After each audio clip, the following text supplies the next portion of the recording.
Students, हमारा अगला topic है स्ट्रक्चर, जिसको आप हिंदी में रचना बोलते हैं। तो अभी हम बेसिकली स्ट्रक्चर के बारे में पढ़ेंगे, इसके डेफिनेशन के बारे में पढ़ेंगे, एक बार इंग्लिश में पढ़ेंगे, एक बार हिंदी में पढ़ेंगे कि स्ट्रक्चर होता क्या है या रचना होता क्या है, इसका कितना यूज है आगे हम ये भी देख लेते हैं। तो चलिए बात करते हैं स्ट्रक्चर की डेफिनेशन को, एक बार इंग्लिश में देखते हैं। बेसिकली क्या है, it is an assembly of resistance body. अब समझिए क्या है, रेजिस्टेंस बॉडी की क्या है, असेंबली है। असेंबली का मतलब होता है ग्रुप है, किसका ग्रुप है, रेजिस्टेंस बॉडी का। क्या स्ट्रक्चर क्या है, बेसिकली रेजिस्टेंस बॉडी का ग्रुप है इन विच जिसमें की no relative motion between these bodies. अच्छा, उस जो रेजिस्टेंस बॉडीज का ग्रुप है उनके बीच कोई रिलेटिव मोशन नहीं हो रहा है। ठीक है, आगे देखते हैं। And carrying load have straining action. अब वो जो लोड कैरी कर रहा है उसमें क्या हो रहा है, उसके अंदर स्ट्रेनिंग एक्शन। स्ट्रेनिंग एक्शन का मतलब हल्की डिफॉर्मेशन यानी विकृति आ रही है। तो बेसिकली आपने क्या देखा कि स्ट्रक्चर जो है वो रेजिस्टेंस बॉडी की असेंबली है, मतलब ग्रुप है इन विच जिसमें कि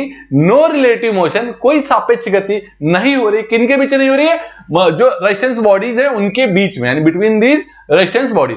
एंड और क्या हो रहा है, कैरिंग लोड, जो लोड कैरी कर रहे हैं उनके अंदर है, मतलब है स्ट्रेनिंग एक्शन। जो लोड कैरी कर रहे हैं उनके अंदर क्या है, स्ट्रेनिंग एक्शन, मतलब कोई ना कोई विकृति आ रही है। चलिए इसके एग्जांपल की बात करें, एग्जांपल आपका रेलवे का ब्रिज हो सकता है, ठीक है, जो कि फिक्स होता है, इसके बारे में भी चर्चा करेंगे। अगला आपका रूफ स्ट्रस भी बताने वाले हैं, और फ्रेम, ये तीन इसके या बिल्डिंग का स्ट्रक्चर, बिल्डिंग जो है उसके पूरे जो आउटर बॉडी है वो आपका स्ट्रक्चर कहलाएगा। चलिए देख लेते हैं इसको हिंदी में, यानी रचना होती क्या है। तो रचना की बात करें, यह प्रतिरोधी पिंडों का समूह है। अब देखिएगा, प्रतिरोधी पिंडों का समूह है यानी ग्रुप ऑफ रेजिस्टेंस बॉडी। अब ये प्रतिरोधी पिंड या रेजिस्टेंस बॉडी होते क्या है, इन पर हम पहले चर्चा कर चुके हैं, फिर भी हम एक बार बात कर लेते हैं। रेजिस्टेंस बॉडी वो बॉडी होती है जिनमें हम जब कोई फोर्स लगाते हैं तो वो फोर्स को ट्रांसमिट तो करते हैं लेकिन अपने अंदर कोई डिफॉर्मेशन नहीं लाते, कोई विकृति नहीं लाते हैं। यानी प्रतिरोधी पिंड वो पिंड होते हैं जिनके अंदर कोई बल लगाया जाए तो बल को स्थानांतरण कर रहे हैं एक स्थान से दूसरे स्थान पर बिना कोई डिफॉर्मेशन लिए हुए, बिना कोई विकृति लिए हुए। यानी रेजिस्टेंस बॉडी वो बॉडी है जो फोर्स को ट्रांसमिट करते हैं from one part to another part या from one end to another end without taking any deformation. बिना किसी डिफॉर्मेशन लिए हुए वो क्या कर रहे हैं, फोर्स को ट्रांसमिट कर रहे हैं। ऐसे बॉडीज को बोलेंगे रेजिस्टेंस बॉडी, या ऐसे पिंड को बोलेंगे जो बल को एक स्थान से दूसरे स्थान पर स्थानांतरण कर रहे हो बिना कोई विकृति लिए हुए, ऐसे को बोलते हैं प्रतिरोधी पिंड। इसमें हम पहले चर्चा कर चुके हैं लेकिन फिर भी मैंने एक बार आपको रिकॉल जो है करा दिया है। चलिए आगे देखते हैं। यह प्रतिरोधी पिंडों का समूह होता है। कौन, रचना। रचना प्रतिरोधी पिंडों का समूह होता है जिनके बीच सापेक्ष गति नहीं होती है। ठीक है, मतलब रिलेटिव मोशन नहीं होता, सापेक्ष गति नहीं हो रहा है। ठीक है, और भार या बल सहन करने पर विकृति हो जाती है। मतलब कोई भार या बल जब लगाते हैं इनके अंदर विकृति आ जाती है। तो बेसिकली हिंदी में आप इसको क्या देखा आपने कि ये क्या है, आपका प्रतिरोधी पिंडों का समूह है, यानी प्रतिरोधी पिंडों का समूह है जिनमें कि कोई भी सापेक्ष गति नहीं होता है, और जब कोई भार या बल लगाते हैं तो उनमें जब भार या बल को सहन करते हैं तो विकृति आ जाती है। तो उसे हम क्या बोलते हैं, स्ट्रक्चर। बात करें उदाहरण रेलवे पुल, ढांचा या फ्रेम। अब आप इसके उदाहरण से हम इसको और अच्छा समझ लेते हैं। चलिए बात करते हैं रेलवे की ब्रिज को, यानी रेलवे का जो ब्रिज होता है यानी पुल होता है उसकी बात करें। अब देखिएगा, रेलवे का जो ब्रिज होता है वो कांस्टेंट होता है, एक जगह स्थिर होता है। जब भी कोई बल लगता है तो उसके जो पार्ट्स होते हैं उनमें कोई मोशन होता है क्या, उनमें कोई मोशन नहीं होता है, यानी कोई रिलेटिव मोशन नहीं हो रहा है, यानी कोई सापेक्ष गति नहीं हो रही। तो ऐसे जो स्ट्रक्चर्स है, ऐसे जो आउटर बॉडी है, उन्हीं को आप क्या बोल रहे हैं, स्ट्रक्चर बोल रहे हैं, रचना बोल रहे हैं। रेलवे ब्रिज के बाद अगला क्या है आपका, रूफ स्ट्रेस। उस ढांचे से समझते हैं कि स्ट्रक्चर बेसिकली होता क्या है। मान लीजिए हमने आपको एक ढांचा बनाया कुछ इस तरीके से, ठीक है, आपने कुछ इस तरीके से ढांचा बनाया। अब देखिएगा, इसके ऊपर एक फोर्स लग रहा है और इसके ऊपर एक फोर्स लग रहा है। अब ये जो फोर्स है आगे जाकर के वो ट्रांसमिट हो जा रहा है, दो हिस्सों में ट्रांसमिट हो जा रहा है, कुछ यहां से कुछ यहां से, और आगे जाकर के वो ट्रांसमिट हो जा रहा है। तो कुल मिला के आपने क्या देखा कि स्ट्रक्चर जो क्या है वो एक रेजिस्टेंस बॉडी का कलेक्शन है, ग्रुप है। ये सारे के सारे क्या है, रेजिस्टेंस बॉडी है। ये आपस में कोई रिलेटिव मोशन तो नहीं कर रहे, यानी सापेक्ष गति तो नहीं कर रहे ना ये, क्योंकि क्या ये फिक्स है और ये सापेक्ष गति नहीं कर रहे। लेकिन हाँ, ये क्या कर रहे हैं, फोर्स को ट्रांसमिट तो कर रहे हैं। अच्छा, जब ये फोर्स को ट्रांसमिट करेंगे तो थोड़ा सा इनके अंदर स्ट्रेस भी आएगा और स्ट्रेन भी आएगा, और वही मानी कुछ प्रतिबल भी आएगा और कुछ जो आपका स्ट्रेन यानी विकृति भी इसके अंदर आएगी। तो थोड़ा सा स्ट्रेस, थोड़ा सा स्ट्रेन इसके अंदर आएगा। लेकिन क्या है, ये फोर्स को ट्रांसमिट कर रहा है लेकिन आपस में कोई सापेक्ष गति नहीं कर रहे। मतलब कुल मिला के आपने ये देखा कि रचना जो है एक आउटर बॉडी, एक बाहरी आवरण है जिसके अंतर्गत जो है बल या उसका जो है ट्रांसफर तो हो रहा है, लेकिन उनके अंदर कोई सापेक्ष गति नहीं हो रही, उनके अंगों के बीच कोई सापेक्ष गति नहीं हो रही। तो ऐसे के बोलेंगे हम स्ट्रक्चर। बेसिकली स्ट्रक्चर में आपने क्या देखा था कि ये क्या होता है, रेजिस्टेंस बॉडी का ग्रुप होता है और इनके बीच कोई रिलेटिव मोशन नहीं होता। जब इनके ऊपर कोई लोड लगाता है तो ये थोड़ा सा स्ट्रेनिंग एक्शन रखते हैं, मतलब कि थोड़ा सा ये डिफॉर्मेशन अपने अंदर ले आते हैं, यानी हल्का सा स्ट्रेस और हल्का सा स्ट्रेन इनके अंदर प्रोड्यूस होता है। ठीक है स्टूडेंट, तो यहां तक आपका स्ट्रक्चर कंप्लीट हो गया। आगे देखते हैं मैकेनिज्म, यंत्र विन्यास। ये बहुत अच्छा टॉपिक है इस चैप्टर का, चलिए इसको समझते हैं। तो मैकेनिज्म को आप हिंदी में यंत्र विन्यास कहते हैं। तो चलिए इसके बारे में देखते हैं बेसिकली कि मैकेनिज्म होता क्या।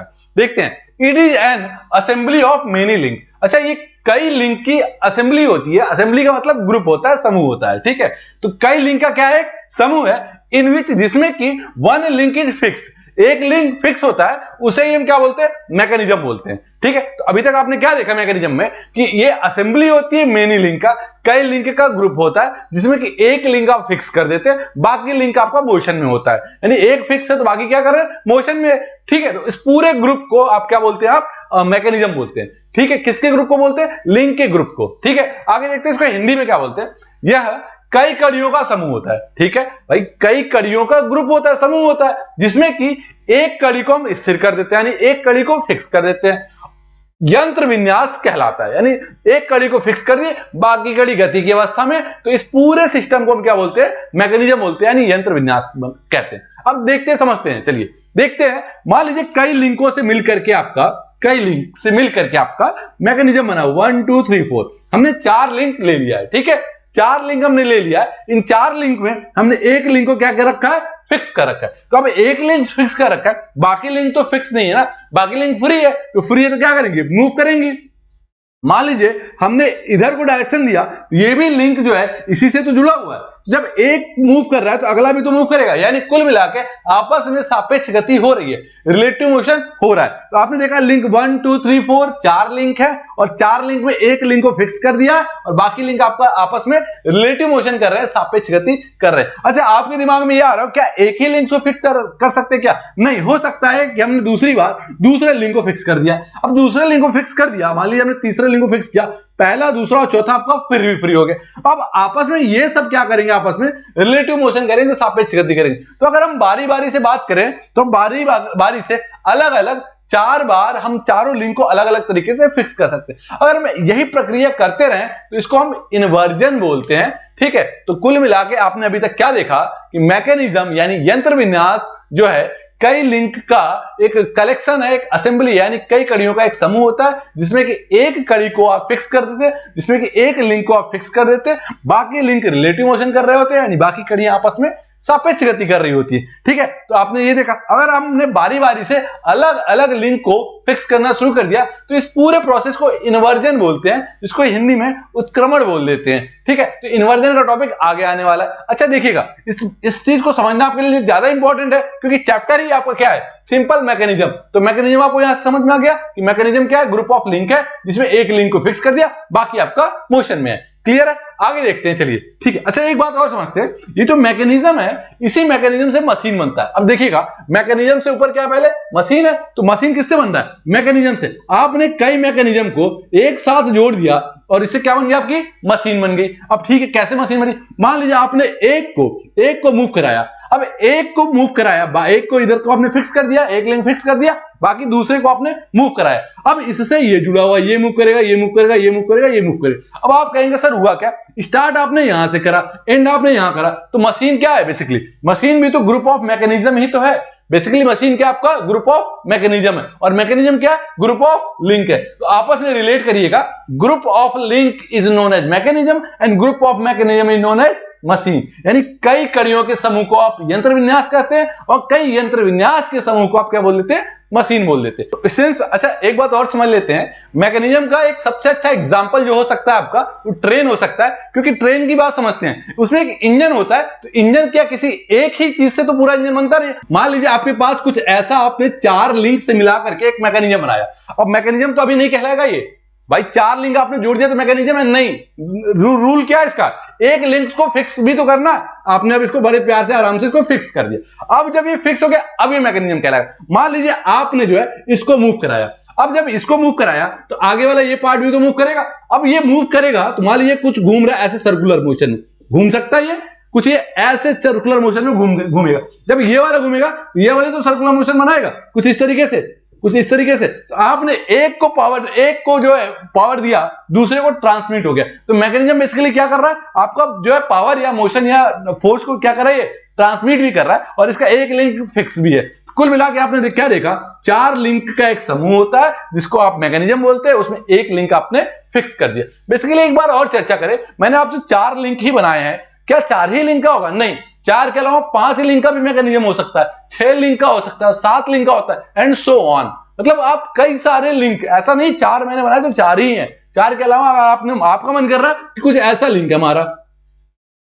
अब आप देखिएगा कुछ ऐसा मैकेनिज्म है, कितने लिंक है इसमें, 1 2 3 4 5 लिंक का मैकेनिज्म है। कोई बात नहीं, अगला हमारा 6 लिंक का मैकेनिज्म हो जाएगा जिसमें 6 लिंक जुड़े हुए, 7 लिंक। तो कुल मिला के बाद में आपने क्या देखा कि 4 या 4 से अधिक होते हैं। बेसिकली अगर आपके दिमाग में आ रहा हो क्या सर हम 3 का बना दें, तो 3 को हम मैकेनिज्म क्यों बोलेंगे और क्यों नहीं बोलेंगे, इस पर हम आगे चर्चा करने वाले। तो बेसिकली मैकेनिज्म में 4 लिंक होते हैं और 4 से आगे पर ही हम इस पर चर्चा करते हैं। ठीक है फ्रेंड्स।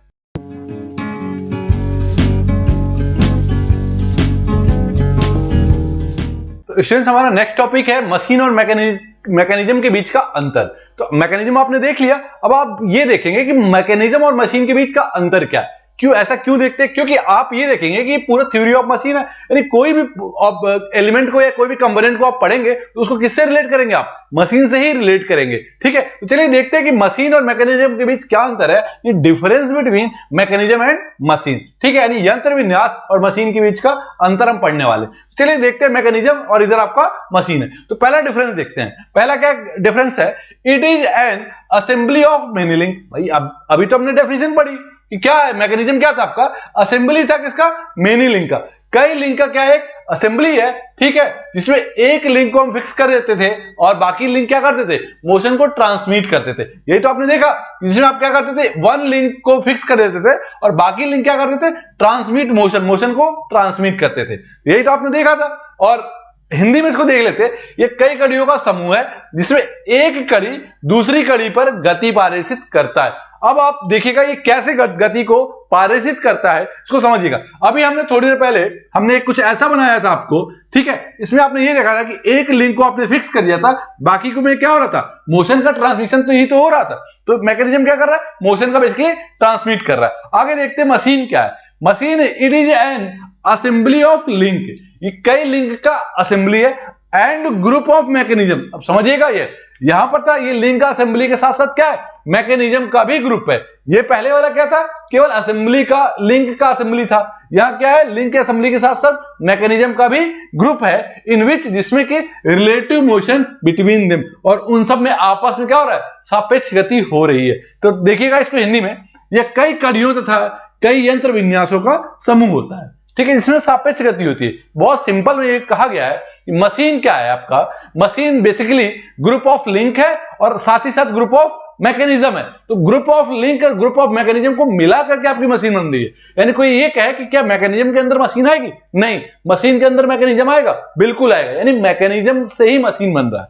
यहां तक क्लियर हो गया। चलिए देखते हैं, ठीक है। मैं जैसे कि मैंने एक डायग्राम आपको दिखाया कुछ ऐसा, ये देखिए 4 लिंक का एक मैकेनिज्म जिसको आपने एक लिंक फिक्स कर दिया और बाकी लिंक क्या कर रहे हैं, आपस में रिलेटिव मोशन कर रहे हैं, ट्रांसमिट कर रहे हैं। चलिए आगे देखते हैं। सेकंड पॉइंट आपका क्या है, in which force is not transmitted, जिसमें फोर्स ट्रांसमिट नहीं होता। अब आप कहेंगे सर मैकेनिज्म में फोर्स ट्रांसमिट नहीं हो रहा है, तो ट्रांसमिट क्या होगा, बेसिकली जो ट्रांसमिट होगा वो आपका मोशन ट्रांसमिट होगा, ओनली मोशन। बेसिकली जो इसमें ट्रांसमिट होगा क्या होगा, मोशन होगा। यानी इसमें फोर्स का ट्रांसमिशन नहीं हो रहा है, तो किस चीज का ट्रांसमिशन होने वाला है, इसमें मोशन का ट्रांसमिशन होने वाला है। यानी इसमें बल का पारेषण नहीं होता है, यानी बल को हम ट्रांसफर नहीं करते हैं। तो आगे मशीन में क्या करते हैं ये देख लेते हैं। मशीन में बेसिकली क्या होता है, in which force and motion transmitted, ये इसमें दोनों को ट्रांसमिट कर रहे हैं। इसमें सिर्फ और सिर्फ आप मोशन ट्रांसमिट कर रहे थे, फोर्स नहीं कर रहे थे। इसमें आप क्या कर रहे हैं, फोर्स और मोशन दोनों ट्रांसमिट कर रहे हैं। In which force and motion transmitted, यानी ट्रांसफर कर रहे हैं। तो इसमें बल तथा गति का दोनों का क्या कर रहे हैं, पारेषण कर रहे हैं, ट्रांसफर कर रहे हैं। चलिए अगला देखते हैं इसका एग्जांपल और इसका एग्जांपल। अब इसका जो एग्जांपल है मैकेनिज्म का, इसमें लिखा हुआ क्लॉक, बॉर्डन ट्यूब, गेज, यानी उदाहरण में अगर बात करें तो घड़ी और बॉर्डन ट्यूब गेज। अब आप कहोगे सर घड़ी तो समझ में आ रही है, लेकिन बॉर्डन ट्यूब गेज क्या होता है? बेसिकली जो बॉर्डन ट्यूब प्रेशर गेज है, इसको आपने पढ़ा होगा हाइड्रोलिक्स में। जब आप फ्लूइड को फ्लो करा रहे थे तो उसमें एक घड़ी जैसा कुछ लगा देते थे, वो घड़ी जैसा क्या करता था,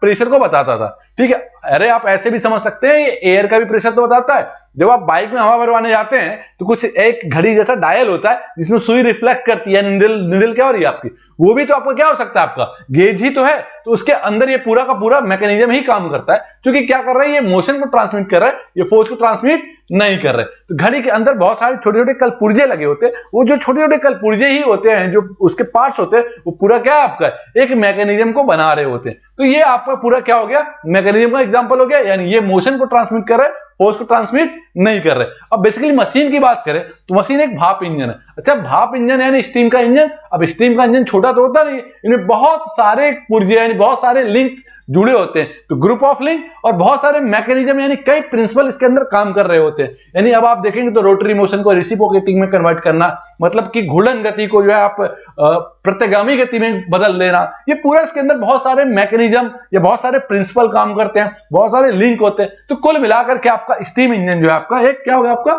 मशीन हो गया। अगला क्या होगा, लेथ मशीन, खराद मशीन। अब खराद मशीन छोटी मशीन तो होती नहीं है, एक बड़ी सी मशीन होती है, इसके अंदर बहुत सारे मैकेनिज्म भी जुड़े होते हैं, बहुत सारे इसके अंदर पार्ट्स होते हैं, कई सारे लिंक होते हैं, और एक दूसरे में कई इसके अंदर कई प्रिंसिपल काम कर रहे होते हैं, कई सिद्धांत काम कर रहे होते हैं। इन्हीं पूरे सिद्धांतों और पूरे लिंक को ही हम क्या कह रहे हैं, आपका खराद मशीन कह रहे हैं या फिर मशीन कह रहे हैं। अगला आपका क्रेन। अब क्रेन तो कोई छोटा मोटा तो मशीन है नहीं। अब आप समझिएगा, क्रेन के अंदर कई प्रिंसिपल है, हो सकता है कि उसके अंदर पास्कल लॉ भी काम कर रहा, हो सकता है कि उसके अंदर जो है आपका न्यूटन का लॉ भी काम कर रहा। ठीक है, तो कुल मिलाकर के कई सारे सिद्धांतों का और कई सारे लिंकों से मिलाकर के क्या बन रहा है, तो क्रेन बन रहा है। तो इसके एग्जांपल आप देखेंगे, काफी बड़ी बड़ी मशीनें इसके अंदर कथा आ जा रही, लेकिन इनके अंदर क्या हो रहा है, बेसिकली आप मोशन को ट्रांसमिट कर रहे थे, इनके अंदर आप बेसिकली क्या कर रहे हैं, फोर्स और मोशन दोनों को ट्रांसमिट कर रहे हैं। अब क्रेन मशीन आपका क्या कर रहा है, फोर्स और मोशन दोनों को ट्रांसमिट कर रहा है। ठीक है स्टूडेंट, तो इसके बाद जो हमारा अगला टॉपिक होने वाला है वो मशीन और स्ट्रक्चर के बीच का डिफरेंस होने वाला। तो अभी देखिएगा, इससे पहले हमने क्या पढ़ा था, स्ट्रक्चर और मैकेनिज्म पढ़ा था। अब उस स्ट्रक्चर और मैकेनिज्म को किससे रिलेट करेंगे, मशीन से बारी बारी से करेंगे। तो अभी हमने मैकेनिज्म को मशीन से रिलेट किया, अब स्ट्रक्चर रह गया ना, स्ट्रक्चर और मशीन को हम आगे रिलेट करने जा रहे हैं। ठीक है स्टूडेंट्स,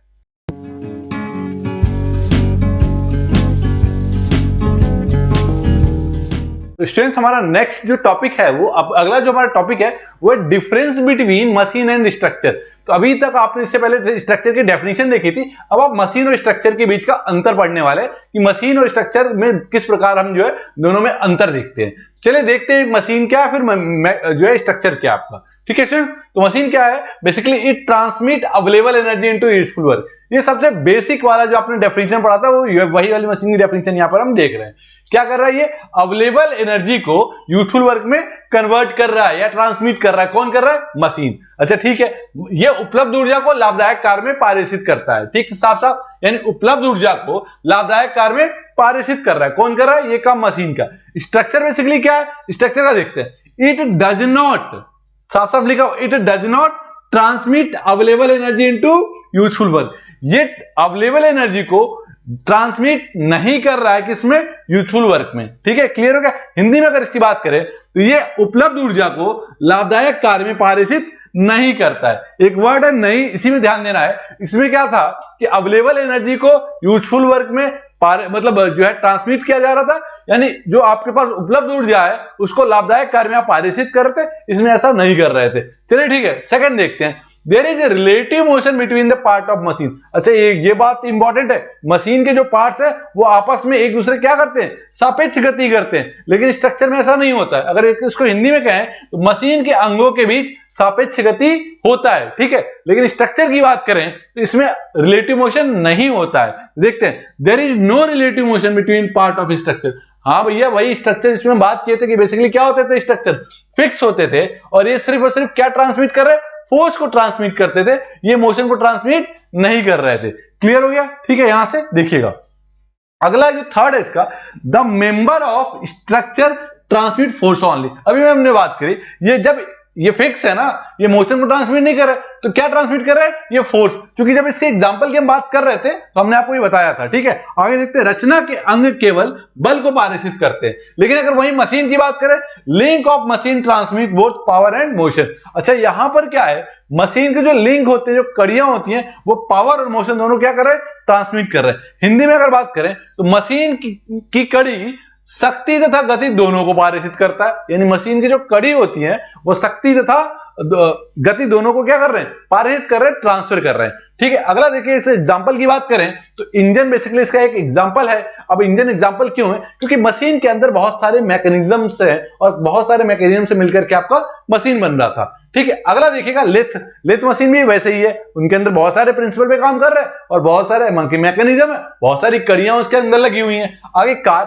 अच्छा कार, भाई साहब कार के अंदर पहिए भी लगे हुए हैं, बहुत सारे इंजन लगा हुआ, डीजल इंजन है कि आपका पेट्रोल इंजन है, वो देख लेते हैं। तो पूरा का पूरा क्या है, कार क्या है, पूरा का पूरा मैकेनिज्म का कलेक्शन है या फिर लिंक का कनेक्शन। इस पूरे कलेक्शन को हम क्या बोल दे रहे हैं? मशीन बोल दे रहे हैं। लेकिन स्ट्रक्चर के बारे में देख लेते हैं, इसके एग्जांपल क्या क्या हो सकते हैं। बिल्डिंग, ये अच्छा एक बात और है, बिल्डिंग में क्या कोई सापेक्ष गति होती है? क्या कोई रिलेटिव मोशन होता है? नहीं, फिक्स होते हैं। तो बिल्डिंग इसका एक एग्जांपल है, क्योंकि हमने अभी इसमें बात करी कि ये मोशन को ट्रांसमिट नहीं करते थे, ये फोर्स को ट्रांसमिट करते थे। तो बिल्डिंग भी तो फोर्स को ही ट्रांसमिट कर रहा है। आगे क्या है? ब्रिज, पुल के ऊपर बहुत सारे फोर्सेस लग रहे हैं, तो पुल भी क्या कर रहा है? ट्रांसमिट कर रहा है, फोर्स को ट्रांसमिट कर रहा है, लेकिन पुल मोशन नहीं कर रहा है। पुल यानी मूव करके एक जगह से दूसरी जगह नहीं जा रहा है। तो ब्रिज और बिल्डिंग या फिर फ्रेम, ये सब किसके एग्जांपल हो जाते हैं? आपके स्ट्रक्चर के। और मशीन बेसिकली क्या था कि इसमें जो है मोशन वाले पार्टिकल होते हैं। तो कुल मिलाकर के अगर मोटी मोटा देखें तो आपने मशीन में क्या देखा कि अवेलेबल एनर्जी को ये यूजफुल वर्क में कन्वर्ट कर रहे हैं, यानी उपलब्ध ऊर्जा को लाभदायक कार्य में कन्वर्ट करते हैं, ये नहीं करते। दूसरा आपने क्या देखा कि इनके जो पार्ट्स हैं वो आपस में रिलेटिव मोशन कर रहे हैं, इनके पार्ट्स आपस में कोई रिलेटिव मोशन नहीं कर रहे, यानी इनके जो अंग आपस में सापेक्ष गति कर रहे हैं, इनके अंग आपस में सापेक्ष गति नहीं कर रहे। ये पावर और मोशन दोनों को ट्रांसमिट कर देते हैं, यानी पावर और मोशन यानी गति को दोनों को क्या कर रही है? पारित कर रहे हैं। ये ऐसा कुछ नहीं करते, ये सिर्फ फोर्स को पारित करते हैं, यानी बल को पारित करते हैं, यानी फोर्स को ट्रांसमिट करते हैं। अगला इनका एग्जांपल देख लीजिए, इंजन, लेथ, कार मशीन वगैरह वगैरह सारी चीजें इसके अंतर्गत आ गई। और इसके अंदर जो है जो स्थिर चीजें हैं, जो फिक्स हैं, वो आपको बिल्डिंग, ब्रिज, फ्रेम, ट्रस इत्यादि वो सारे के सारे इनके एग्जांपल हो जाते हैं। कुल मिला के आपने दो डिफरेंसेस देखे, हमने आपको ये दो डिफरेंसेस कराए हैं। बेसिकली इससे रिलेटेड क्वेश्चंस प्रीवियस जो है पेपर में आ चुके हैं, ठीक है स्टूडेंट्स। इसके बाद जो अगला टॉपिक होने वाला है वो है आपका काइनेमेटिक पेयर, ठीक है। तो इसको अगर हम बात करें तो शुद्ध गति युगल बोलते हैं। तो इसमें बेसिकली काइनेमेटिक पेयर के बारे में पढ़ेंगे, होता क्या है, कितने टाइप्स के होते हैं, उसी में आपका लोअर पेयर और हायर पेयर के बारे में भी आप आगे पढ़ेंगे, ठीक है students.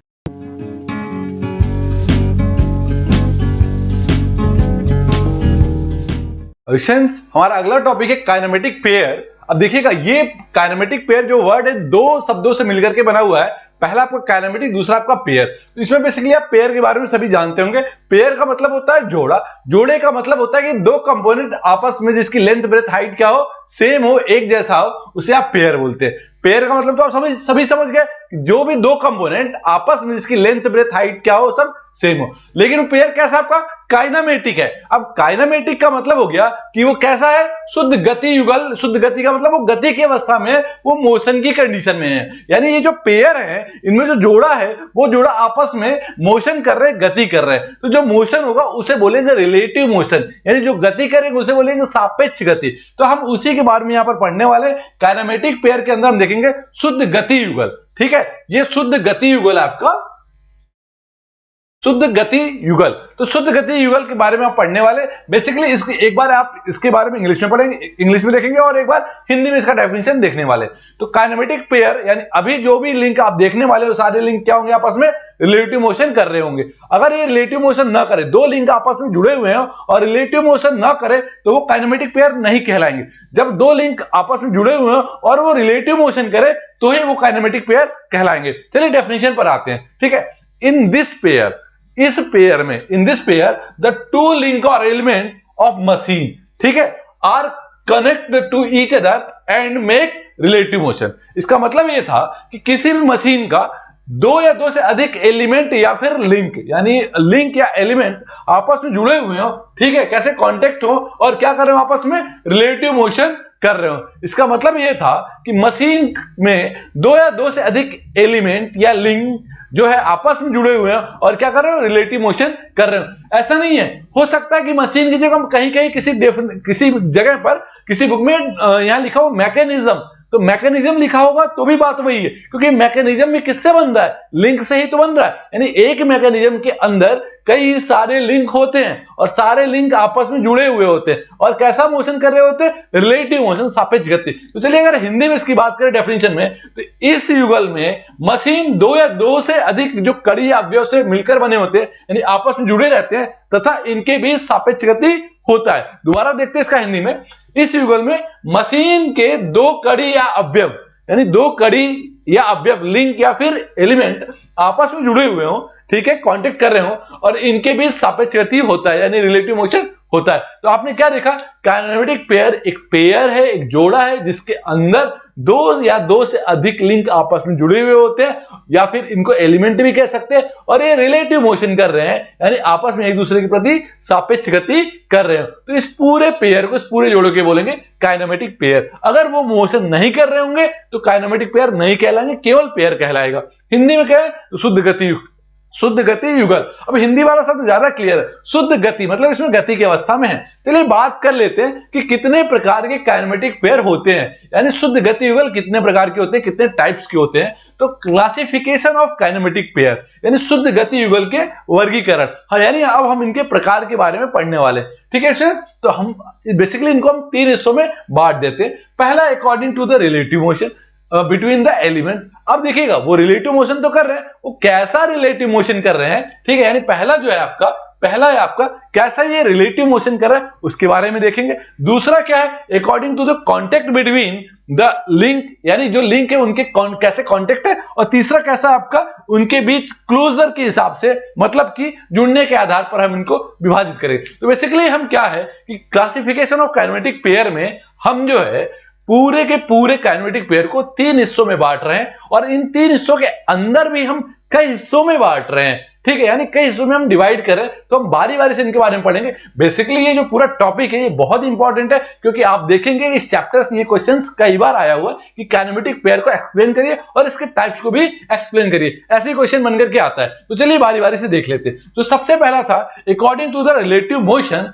According to the relative motion between the element. अब क्या है, एलिमेंट के बीच रिलेटिव मोशन, सापेक्ष गति के आधार पर हम इनको बांट रहे हैं और इनके बारे में देखते हैं। यानी कड़ियों के सापेक्ष गति के आधार पर हम इसको वर्गीकरण कर रहे हैं, ठीक है स्टूडेंट। तो अब सापेक्ष गति के जब आधार पर हम इनको बांटेंगे, यानी रिलेटिव मोशन के बेसिस पर हम इनको जब डिवाइड करेंगे, बेसिकली ये 5 टाइप्स के होते हैं, यानी कुल ये 5 प्रकार के होंगे। जो सबसे पहला इसमें है वो है आपका स्लाइडिंग पेयर, जिसको हिंदी बोलते हैं सरक युगल। इसको कहीं कहीं पर फिसलने वाला युगल भी बोल देते हैं, ठीक है। अब चूंकि स्लाइडिंग पेयर है, स्लाइड कर रहा है, पेयर है, पेयर का मतलब दो या दो से अधिक लिंक है, तो एक लिंक हो सकता है फिक्स हो और दूसरा लिंक इस पे क्या कर रहा हो, आपका स्लाइड कर रहा हो, ठीक है।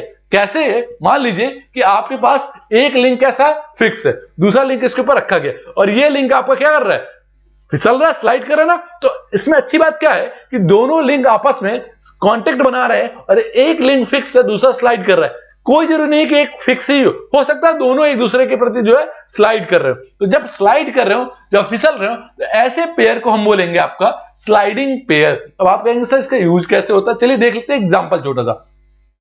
एक सरफेस है, सरफेस पे कोई ऑब्जेक्ट रखा हुआ है, मान लीजिए बच्चे का खिलौना है, बच्चा क्या कर रहा है, उस खिलौने को आगे पीछे ऐसे मूव करा रहा है, तो ये कैसा पेयर हो गया आपका, स्लाइडिंग पेयर। इसके बाद अगर मैकेनिकल में बात करें तो आपने आईसी इंजन में देखा होगा, उसमें सिलेंडर पिस्टन का एग्जांपल, बेस्ट एग्जांपल हो सकता है कि आपका ये देखिए सिलेंडर के अंदर जो पिस्टन है वो आपका कैसा मूव कर रहा है, वो आपका स्लाइडिंग पेयर में मूव कर रहा है। सिलेंडर फिक्स है, पिस्टन आपका क्या कर रहा है, इसके अंदर स्लाइड कर रहा है, ठीक है। अगला आता है टर्निंग पेयर, जिसको हिंदी में बोलते हैं घुमाऊ युगल। मतलब कि इसमें क्या होगा कि एक हो सकता है कि एक सरफेस, एक पार्ट जो है, एक कंपोनेंट वो आपका फिक्स हो, दूसरा इसके ऊपर जो है टर्न कर रहा हो, टर्न का मतलब घूम रहा हो। फॉर एग्जांपल मान लीजिए आपके पास एक ब्लॉक है, ब्लॉक में एक शाफ्ट है और शाफ्ट के आपस में घूम रहा है, टर्न कर रहा है, ठीक है। तो ये आपका एक टर्निंग पेयर हो सकता है। मान लीजिए शाफ्ट है और ये ब्लॉक है, या इसको हम हब भी बोलते हैं, कई बार इसको मफ भी बोलते हैं। तो मफ के पर एक शाफ्ट क्या हो रहा है आपका, टर्निंग पेयर कर रहा है, टर्न कर रहा है, ठीक है। और मफ आपका फिक्स है, मफ नहीं मूव घूम रहा है, यानी जो मफ है मतलब मफलर ढकने वाला,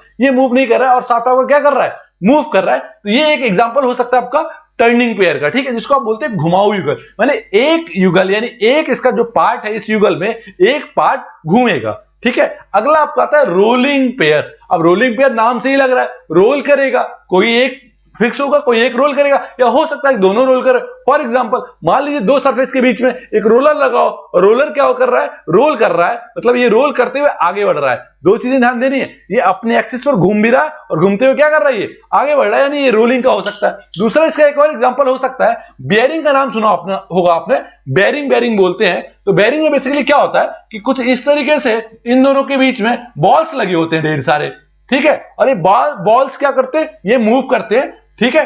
कुछ ऐसा देखा होगा ना, बेयरिंग बोलते हैं इसको, ठीक है। तो बेयरिंग इसका एग्जांपल हो सकता है रोलिंग पेयर का।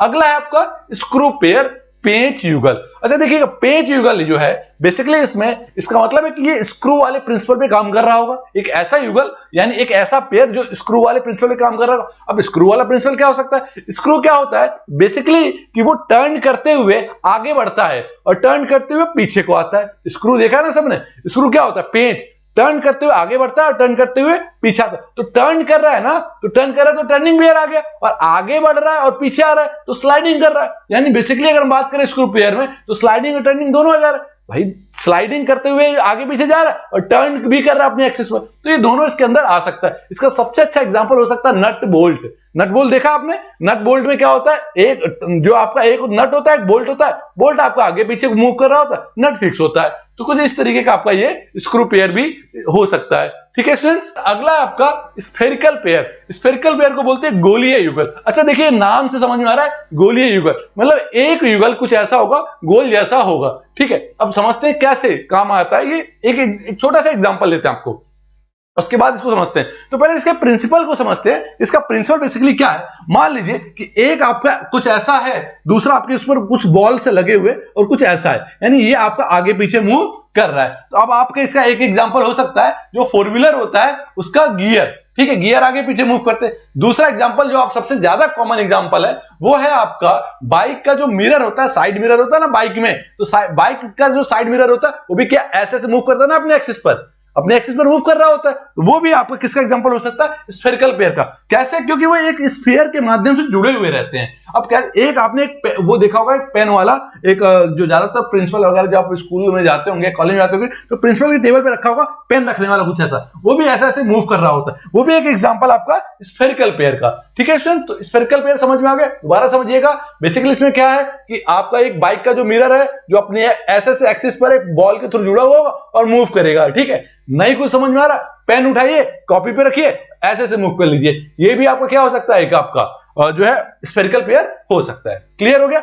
अगला आते हैं जिस पर हम according to the contact between the element. अब हम इस आधार पर जो है काइनेमेटिक पेयर को क्लासिफाई करते हैं, वर्गीकृत करते हैं। चलिए देखते हैं, कड़ियों के स्पर्श के आधार पर हम जो है काइनेमेटिक पेयर को विभाजित कर रहे हैं, डिवाइड कर रहे हैं, ठीक है। यानी according to the contact between the element, तो इस बेसिस पर हम क्या कर रहे हैं, इसको डिवाइड कर रहे हैं। बेसिकली दो टाइप्स के होते हैं, लोअर पेयर और हायर पेयर। ये थोड़े इंपॉर्टेंट है क्योंकि बाय नेम पूछे जाते हैं एग्जाम में, लोअर पेयर और हायर पेयर। तो समझिएगा, लोअर पेयर को हिंदी बोलते हैं निम्न युगल और हायर पेयर को बोलते हैं उच्च युगल। क्लियर हो गया, नाम से ही समझ में आ रहा है, लोअर पेयर निम्न युगल, हायर पेयर उच्च युगल। अब निम्न युगल में क्या होता है कि ये कैसा कॉन्टेक्ट बनाते हैं, ये युगल आपस में सिर्फ और सिर्फ सरफेस कॉन्टेक्ट बनाते हैं। कैसा कॉन्टेक्ट बनाते हैं, सरफेस कॉन्टेक्ट। अब सरफेस कॉन्टेक्ट बोलते हैं सतही जोड़, ठीक है। और हायर पेयर कैसा बनाते हैं, ये दो तरह का कॉन्टेक्ट बनाते हैं। एक होता है आपका लाइन कॉन्टेक्ट, दूसरा होता है आपका पॉइंट कॉन्टेक्ट, ठीक है। अब लाइन कॉन्टेक्ट और पॉइंट कॉन्टेक्ट, अब समझने वाली बात है कि कॉन्टेक्ट होता क्या है। बेसिकली कॉन्टेक्ट थ्री टाइप्स के होते हैं, समझिएगा। कॉन्टेक्ट बेसिकली तीन प्रकार के होते हैं, जोड़ बेसिकली तीन प्रकार के होते हैं, पॉइंट कॉन्टेक्ट, लाइन कॉन्टेक्ट और सरफेस कॉन्टेक्ट। फॉर एग्जांपल मान लीजिए ये पेन और इस पर ये पॉइंट कॉन्टेक्ट है, ठीक है। ये पेन इस पर अब लाइन कॉन्टेक्ट में हो गया, ठीक है। और आप वहीं देखिएगा ये और ये सरफेस कॉन्टेक्ट हो गए। कॉन्टेक्ट कितने प्रकार के हो गए, तीन टाइप्स के। बेसिकली कई बार पूछा जाता है, कई जगह यूज भी किया जाता है। कॉन्टेक्ट तीन प्रकार के होते हैं, पॉइंट कॉन्टेक्ट, पॉइंट कॉन्टेक्ट में कुछ ऐसा, ये पॉइंट कॉन्टेक्ट है। लाइन कॉन्टेक्ट, अब देखिएगा यही अगर हम ऐसे रख दें तो एक लाइन के माध्यम से जुड़ेंगे, क्योंकि सिलेंड्रिकल शेप का है, बेलनाकार आकार का है, तो बेलनाकार आकार जब भी रखा जाता है तो एक लाइन से वो जुड़ता है, ठीक है। तो पॉइंट कांटेक्ट, लाइन कांटेक्ट या फिर सरफेस कांटेक्ट, तीन तरह के कांटेक्ट हो गए, ठीक है। या हम ऐसे बात करें तो point contact 0 dimension, line contact single dimension 1 dimension और सरफेस कांटेक्ट आपका हो गया 2 डायमेंशन। इस तरीके से तीन प्रकार के कांटेक्ट आपके होते हैं। तो अब उस तीन प्रकार के कांटेक्ट में बात करते हैं लोअर पेयर और हायर पेयर को, तो कांटेक्ट के बेस पर हम इसको अलग अलग हिस्सों में बांट देते हैं, यानी जुड़ने के आधार पर हम इसको अलग अलग हिस्सों में डिवाइड कर रहे हैं। चलिए बात करते हैं लोअर पेयर निम्न युगल को। तो लोअर पेयर में क्या था, सरफेस कांटेक्ट था। जब सरफेस कांटेक्ट था तो जो दो सिमिलर नेचर के जो कंपोनेंट आपने पेयर बनाया था उनका जो नेचर होगा वो सिमिलर होगा, और जब नेचर सिमिलर होगा तो उनका जो शेप साइज होगा वो भी इक्वल हो सकता है। यानी इसमें क्या होगा कि उनका जो नेचर है वो सिमिलर हो सकता है, इसमें जो नेचर होगा वो अलग अलग होगा। अलग अलग होगा क्यों होगा, इसमें जो पेयर बन रहा था उसमें एक पॉइंट कांटेक्ट है, एक लाइन कांटेक्ट है। अब पॉइंट कांटेक्ट है तो पॉइंट से ही तो टच होगा, जब पॉइंट से टच होगा तो नेचर सिमिलर भी नहीं हुआ, ठीक है, शेप साइज भी सिमिलर नहीं हुआ। और वही लाइन कांटेक्ट की बात करें, ये मान लीजिए ये ऐसे लाइन कांटेक्ट बना रहा है, एक सरफेस है और एक लाइन कांटेक्ट, तो कुल मिला के ये भी डिसिमिलर नेचर के हुए। तो आपने देखा क्या कि हायर पेयर में पॉइंट कांटेक्ट, लाइन कांटेक्ट है, और आपका लोअर पेयर में वहीं पर क्या है, आपका सरफेस कांटेक्ट है। सरफेस कांटेक्ट होने की वजह से ये सिमिलर नेचर के हो सकते हैं, पॉइंट कांटेक्ट और लाइन कांटेक्ट होने की वजह से ये डिसिमिलर नेचर के हो सकते हैं। चलिए आगे हम देखते हैं according to the type of closure of the element. हम तीसरा जो देख रहे हैं इसमें क्लासिफिकेशन में कि हम क्लोजर के आधार पर हम इसे क्लासिफाई कर रहे हैं according to the type of closure of element. अगर हम इसको हिंदी में कहें तो कड़ियों के परस्पर जुड़ने के आधार पर हम इसे विभाजित कर रहे हैं। तो बेसिकली हम जुड़ने के आधार पर बात कर रहे हैं, यानी अब हम यहाँ पर जो है क्लोजर के हिसाब से हम इसमें बात कर रहे हैं, ठीक है। अब देखिए जुड़ने के हिसाब से जब हम बात करेंगे तो दो तरीके का जुड़ना हुआ, यानी दो तरीके के आपके पेयर यहाँ पर हुए। पहला हो गया आपका क्लोज्ड पेयर, दूसरा आपका अनक्लोज्ड पेयर या फिर ओपन पेयर। अब देखिएगा क्लोज्ड पेयर को आप बंद युगल कहते हैं और वहीं अनक्लोज्ड पेयर या ओपन पेयर को आप बोलते हैं खुला युगल। अब आप कहेंगे बंद युगल, खुला युगल, इसका क्या मतलब है, यानी क्लोज्ड पेयर, अनक्लोज्ड पेयर का। अब समझते हैं बारी बारी से क्लोज्ड पेयर का। क्लोज्ड पेयर में बेसिकली क्या होता है, जो दो लिंक आपस में जुड़ रहे होते हैं वो मैकेनिकली जुड़ते हैं। मैकेनिकली जुड़ने का मतलब हुआ, मान लीजिए एक लिंक कुछ इस तरीके का है और दूसरा लिंक कुछ इस तरीके का है, तो ये बेसिकली मैकेनिकली लिंक होते हैं। मैकेनिकली लिंक का मतलब होता है कि हो सकता है किसी तीसरे कंपोनेंट के माध्यम से जुड़े हुए हों। अब तीसरा कंपोनेंट कैसा हो सकता है, हो सकता है कि नट बोल्ट के द्वारा, रिवेट के द्वारा, कुछ ऐसा ये जुड़े हुए हों, ठीक है, पेज के द्वारा यानी स्क्रू के द्वारा ये जुड़े हुए हों। लेकिन वहीं पर अनक्लोज्ड पेयर में क्या होता है कि ये कुछ ऐसे तीसरे माध्यम से नहीं जुड़े हुए होते। तीसरा माध्यम कहने का मतलब कि ये मैकेनिकली जुड़े हुए होते हैं, ये मैकेनिकली जुड़े हुए नहीं होते, यानी यांत्रिक रूप से जुड़े हुए होते, यांत्रिक रूप से जुड़े नहीं होते। अब कैसे नहीं जुड़े, हो सकता है यहाँ पर फोर्स के माध्यम से जुड़े या फिर ड्यू टू ग्रेविटी, गुरुत्वाकर्षण शक्ति के कारण जुड़े। मान लीजिए क्योंकि अनक्लोज्ड पेयर में क्या था कि एक कंपोनेंट दूसरे कंपोनेंट से टच है बस, ठीक है, किसी तीसरे माध्यम से जुड़ा नहीं हुआ है, यानी आपने इसको किसी तरीके से ज्वाइंट नहीं किया हुआ है, ठीक है। अब देखिएगा जुड़ा हुआ, ये केवल रखा हुआ है ऐसे।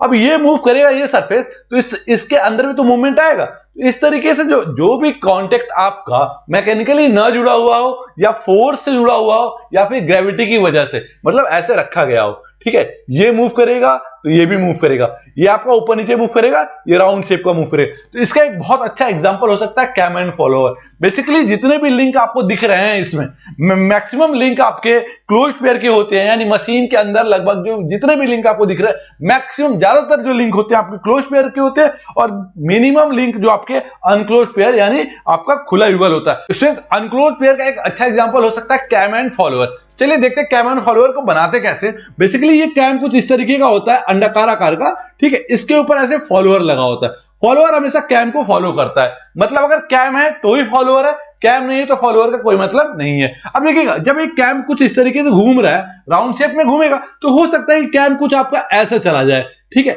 अब जब ऐसे चलाएगा तो फॉलोअर आपका यहां आ गया। अब देखिएगा फॉलोअर जो इस पे है वो सिर्फ ऐसे रखा गया है, मतलब टच है, तो किसी ऐसा तो नहीं किसी नट बोल्ट के द्वारा या किसी पेंच के द्वारा यानी स्क्रू के द्वारा इसको जोड़ा गया, ऐसा तो नहीं, कोई ऐसा ज्वाइंट नहीं रखा गया, इसको किसी ज्वाइंट से हम जोड़ दिए, ये ज्वाइंट नहीं है, सिर्फ क्या है कांटेक्ट है। तो जो इस तरीके का कांटेक्ट होगा इसी को बोलेंगे आपका जो है खुला युगल यानी ओपन पेयर या फिर अनक्लोज्ड पेयर। ये ओपन है, जुड़े हुए नहीं है, तो ठीक है, ये इसका एक सबसे अच्छा एग्जांपल है। ठीक है स्टूडेंट्स, एक बार इस पूरे को समराइज करते हैं, चलिए शुरू करते हैं स्टार्टिंग से।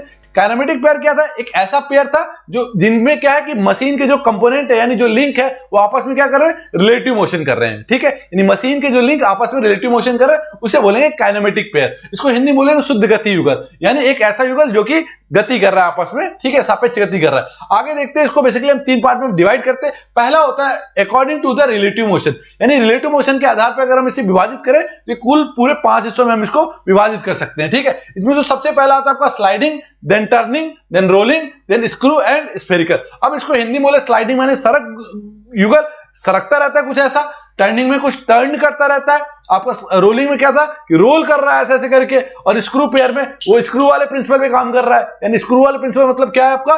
टर्न करते हुए आगे बढ़ रहा है। ठीक है, मतलब स्लाइड कर रहा है। टर्न इसमें देखिएगा, स्क्रू टर्न करते हुए क्या हो रहा है? आगे बढ़ रहा है, यानी टर्निंग करते हुए स्लाइडिंग हो रहा है। स्फेरिकल पेयर में आपको एग्जांपल दिया गया, वो जो बाइक का शीशा था यानी मिरर, या फिर जो 4 व्हीलर का जो गियर होता है वो इसके अच्छे एग्जांपल हो सकते हैं। अगला आप देखिएगा according to the contact between the element. अब एलिमेंट में कांटेक्ट के हिसाब से हमने बांटा लोअर पेयर और हायर पेयर। लोअर पेयर आपका क्या था? Surface contact. हायर पेयर क्या था आपका?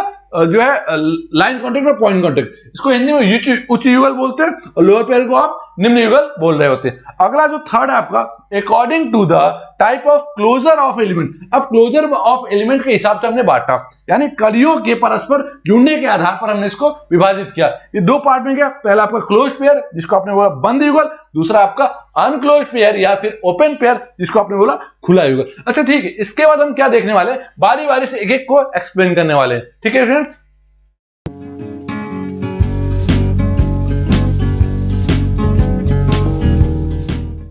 काइनेटिक पेयर के अंदर हमने जो है इसको 3 हिस्सों में विभाजित किया है। जो सबसे पहला वाला है वो है according to the relative motion between the element, यानी एलिमेंट के अंदर जो रिलेटिव मोशन हो रहा है उस आधार पर हमने इसको विभाजित किया है।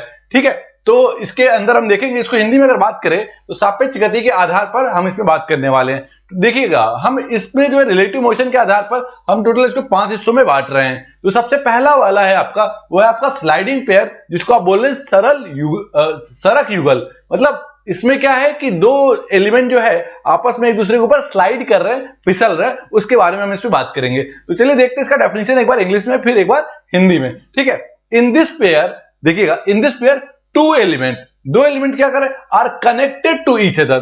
2 elements are connected to each other and one is slide to other. इसमें क्या आपने देखा कि इसमें जो है जो पेयर है इसमें 2 एलिमेंट है और 2 एलिमेंट में क्या है?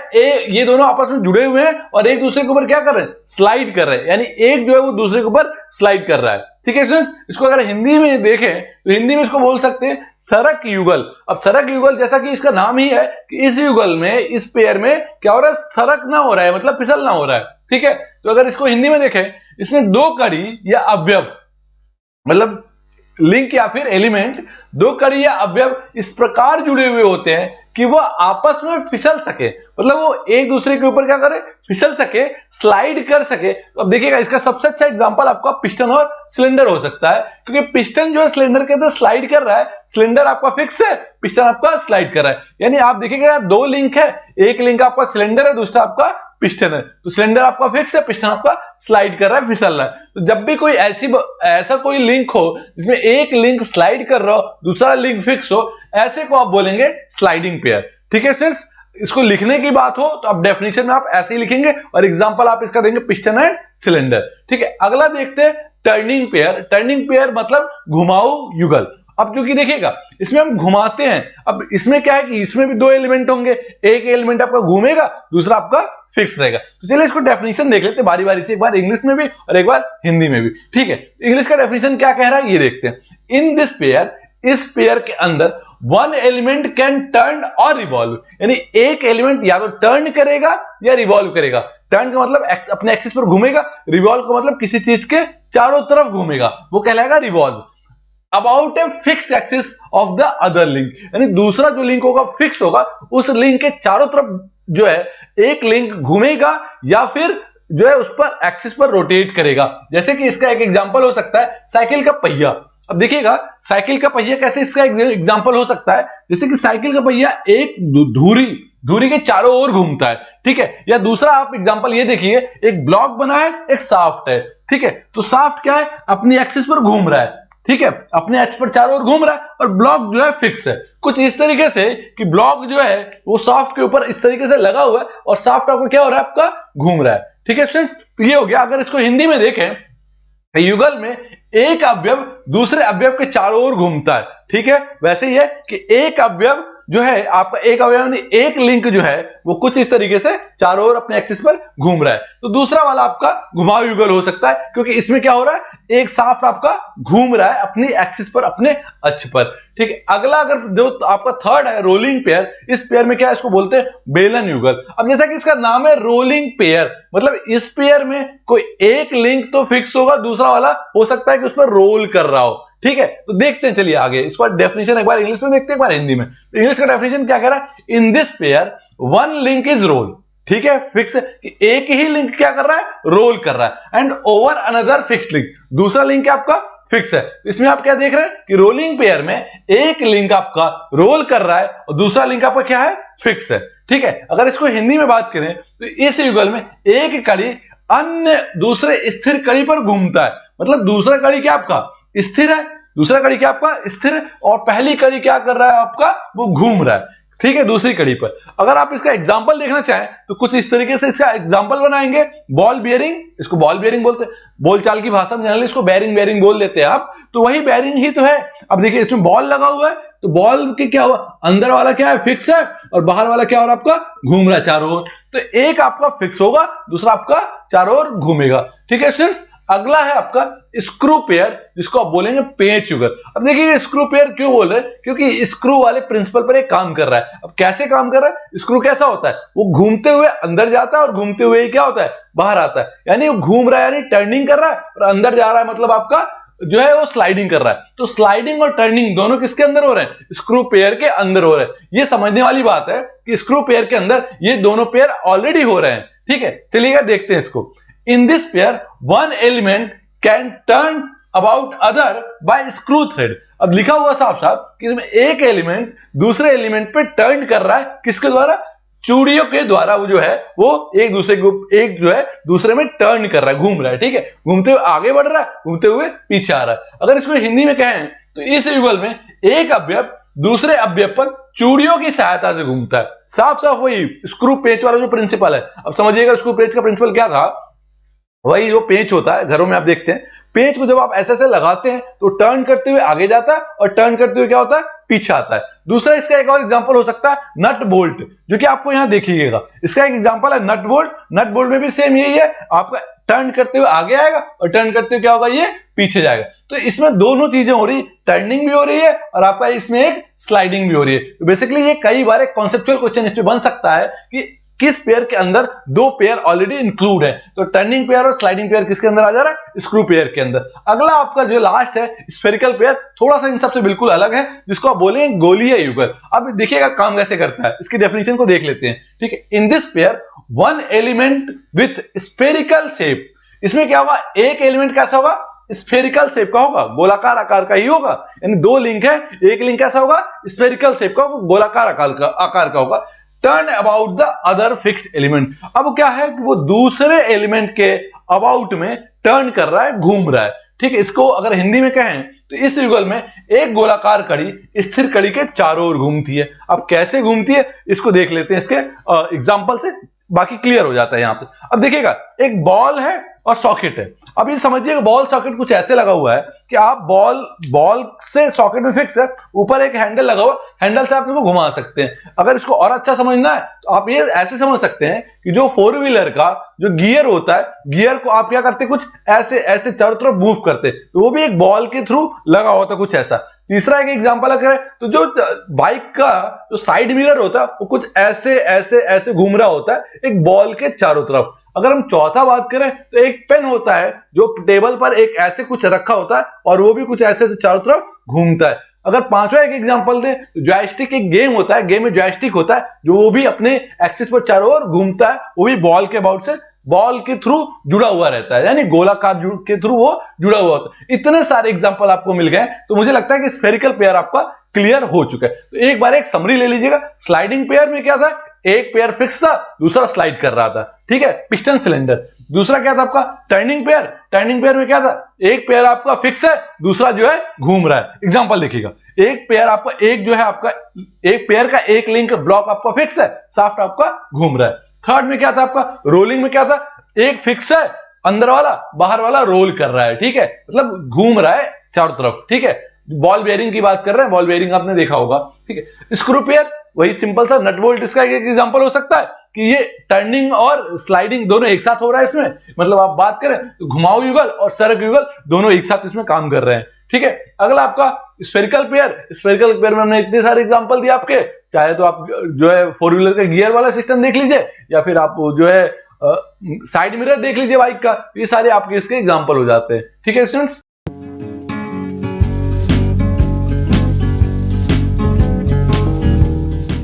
काइनेटिक पेयर में जो सेकंड क्लासिफिकेशन आपका वो है according to contact between the element. अब देखिएगा इसमें कांटेक्ट के बेस पर हम जो है इसको क्लासिफाई कर रहे हैं, इसको वर्गीकृत कर रहे हैं। अगर बात करें तो स्पर्श के आधार पर, यानी जो एलिमेंट्स हैं, जो अवयव है, उनके स्पर्श के आधार पर, उनके कांटेक्ट के आधार पर हम इसको डिवाइड कर रहे हैं। तो बेसिकली हम इसको दो हिस्सों में बांटते हैं। पहला आपका कहलाता है लोअर पेयर, दूसरा आपका कहलाता है हायर पेयर। अगर हिंदी में कहें तो इसको बोलते हैं निम्न युगल और उच्च युगल। दोनों में एक बहुत छोटा सा अंतर है, क्योंकि कांटेक्ट के बेस पर बात कर रहे हैं, स्पर्श के आधार पर हम इसको अंतर कर रहे हैं। तो पहला वाला होता है, इसमें होता है सरफेस कांटेक्ट, सतह स्पर्श। दूसरा होता है लाइन कांटेक्ट या फिर पॉइंट कांटेक्ट, यानी जो दूसरा वाला हायर पेयर है इसमें लाइन कांटेक्ट होता है या फिर पॉइंट कांटेक्ट, यानी मतलब रेखा स्पर्श या फिर बिंदु स्पर्श। तो उसी के आधार पर हम इन दोनों को बांट देते हैं। तो चलिए देख लेते हैं इसके डेफिनेशंस को। लोअर पेयर बेसिकली है क्या, लोअर पेयर को हिंदी में निम्न युगल कहते हैं, ठीक है। बात करते हैं a pair of link having surface और एरिया कांटेक्ट, मतलब एक लिंक का पेयर जो क्या रख रहा है, सरफेस कांटेक्ट रख रहा है या फिर एरिया कांटेक्ट रख रहा है। इसका मतलब है कि जो दो लिंक हैं वो या तो सरफेस कांटेक्ट रख रहे हैं या फिर एरिया कांटेक्ट रख रहे हैं। Between them, between the member, यानी जो उन मेंबर के बीच में जो कांटेक्ट आ रहा है, यानी दो लिंक जो पूरा पेयर है, उस पेयर में जो दो लिंक है उनके बीच जो कांटेक्ट आ रहा है वो कैसा कांटेक्ट होगा, सरफेस कांटेक्ट या फिर एरिया कांटेक्ट। सरफेस कांटेक्ट का मतलब होता है, इसको बोलते हैं टू डायमेंशनल कांटेक्ट, या फिर हम ऐसे कहें कि पूरा का पूरा सरफेस टच हो रहा हो, तो ऐसे कांटेक्ट को बोलेंगे आप लोअर पेयर, ठीक है। चलिए इसको हिंदी में देखते हैं। कड़ियों के युगलों के बीच यदि सतह अथवा क्षेत्रफल स्पर्श हो तो उसे निम्न युगल कहते हैं। यानी युगलों या युगलों के बीच, देखिएगा कड़ियों के युगलों के बीच, यानी कड़ी का जो कपल है, जो पेयर है, उनके बीच यदि सतह अथवा क्षेत्रफल स्पर्श हो, यानी सतह या पूरा पूरा एरिया स्पर्श हो, उसे निम्न युगल कहते हैं, ठीक है। इसको हिंदी में निम्न युगल कहते हैं, इंग्लिश में लोअर पेयर। इसका एक एग्जांपल, बहुत अच्छा एग्जांपल आपका वही वाला पिस्टन और सिलेंडर वाला। अब देखिए पिस्टन है, सिलेंडर है। पिस्टन आपका सिलेंडर के अंदर ही मूव कर रहा है, लेफ्ट राइट एंड टू और फ्रो मोशन। टू का मतलब या तो आगे आना या फिर पीछे जाना, ऐसा ये मूव करते हैं, ऐसे ये आगे पीछे बढ़ते हैं। लेकिन इनका जो जुड़ाव होता है वो सरफेस कांटेक्ट होता है, सतह स्पर्श होता है। तो स्पर्श के आधार पर हमने लोअर पेयर और हायर पेयर को डिवाइड किया था। लोअर पेयर यहां फिनिश हो जाता है, अगला आप आते हैं हायर पेयर पर, ठीक है स्टूडेंट्स। देखते हैं when a pair has a point contact और line contact between the link.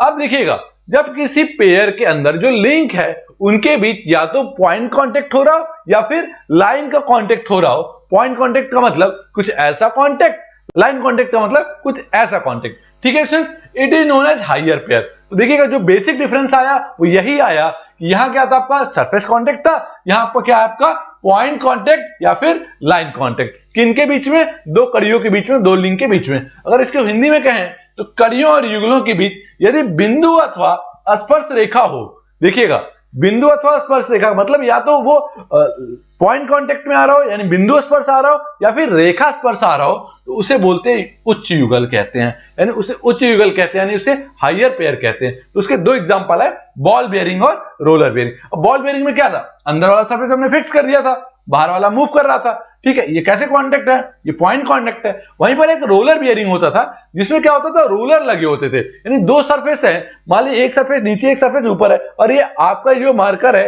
ये रोलर की तरह काम कर रहा है। देखिएगा ये कुछ ऐसे से मूव कर रहा है क्या, ये तो रोलर बेयरिंग आपका ये हो सकता है जिसमें लाइन कांटेक्ट आपका होता है, क्योंकि ये पूरी की पूरी ऊपर वाली लाइन कांटेक्ट हो रही है, ठीक है। तो ये आपका रोलर बेयरिंग हो गया, ये आपका क्या होगा, बॉल बेयरिंग हो गया, ठीक है स्टूडेंट्स। तो आपने क्या देखा लोअर पेयर में, इसमें आपका सरफेस कांटेक्ट था, इसमें आपको पॉइंट कांटेक्ट था, यानी इसमें आपका सतही स्पर्श चल रहा था, और इसमें आपको बिंदु या फिर रेखा स्पर्श हो रहा था। किनमें? दो कड़ियों के बीच में, यहां दो कड़ियों के बीच में सतही स्पर्श चल रहा था, यानी दो लिंक के बीच में यहां पर सरफेस कांटेक्ट चल रहा है। ठीक है, ये एक इंपॉर्टेंट टॉपिक है, बाय नेम पूछा जाता है एग्जाम, इसलिए आप इसको जरूर पढ़ेंगे, देख लेंगे इसको। ठीक है फ्रेंड्स, अगला आता है जो इसका थर्ड जो है क्लासिफिकेशन है, यानी तीसरा जो वर्गीकरण है काइनेमेटिक पेयर का, वो है आपका according to the type of closure, यानी क्लोजर के आधार पर हम इसको तीसरे वाले को बांट रहे हैं, यानी परस्पर जुड़ने के आधार पर ये कैसे जुड़ते हैं, दो लिंक जो आपस में जुड़ रहे हैं वो किस मेथड से, किस विधि से जुड़ रहे हैं, उन्हीं के बारे में हम यहाँ पर पढ़ेंगे। तो इनको भी हमने दो हिस्सों में बांटा हुआ है, पहला आपका क्लोज्ड पेयर,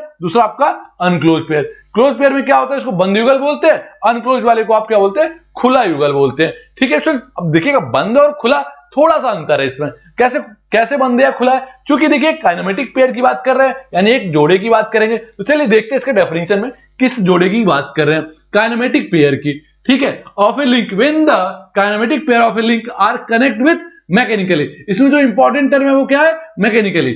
जब इस पेयर के अंतर्गत दो लिंक मैकेनिकली जुड़े हुए हों, मैकेनिकली का मतलब यांत्रिक रूप से जुड़े हुए हों, कुछ ऐसे किसी न किसी मैकेनिकली का मतलब किसी न किसी मीडियम से जुड़े हुए हों, यानी किसी माध्यम से जुड़े हुए हों। अब किसी माध्यम से कैसे जुड़ते हैं, या तो हो सकता है पेंच के थ्रू जुड़े हुए हो सकता है नट बोल्ट के थ्रू जुड़े हुए, हो सकता है किसी जो है और ज्वाइंट से जुड़े हुए हो। तो बेसिकली जो मैकेनिकली जुड़े हुए होते हैं उन्हें ही आप बोलते हैं क्लोज्ड पेयर, और वहीं पर अगर ये उन्हें आप क्या बोलते हैं, क्लोज्ड पेयर। अगर हिंदी में बात करें तो जब किसी युगल के दोनों कड़ी आपस में यांत्रिक विधि से जुड़े हुए हो, किस विधि से, यांत्रिक विधि से, यानी मैकेनिकली जुड़े हुए होते हैं, उसे आप बोलते हैं बंद युगल। ठीक है, अब आगे देखते हैं अनक्लोज्ड पेयर। अच्छा, एक बात और बता दूं, मैक्सिमम जो पेयर आपको दिखाई देंगे, मैक्सिमम टू मैक्सिमम सारे पेयर आपके क्लोज्ड पेयर होते हैं।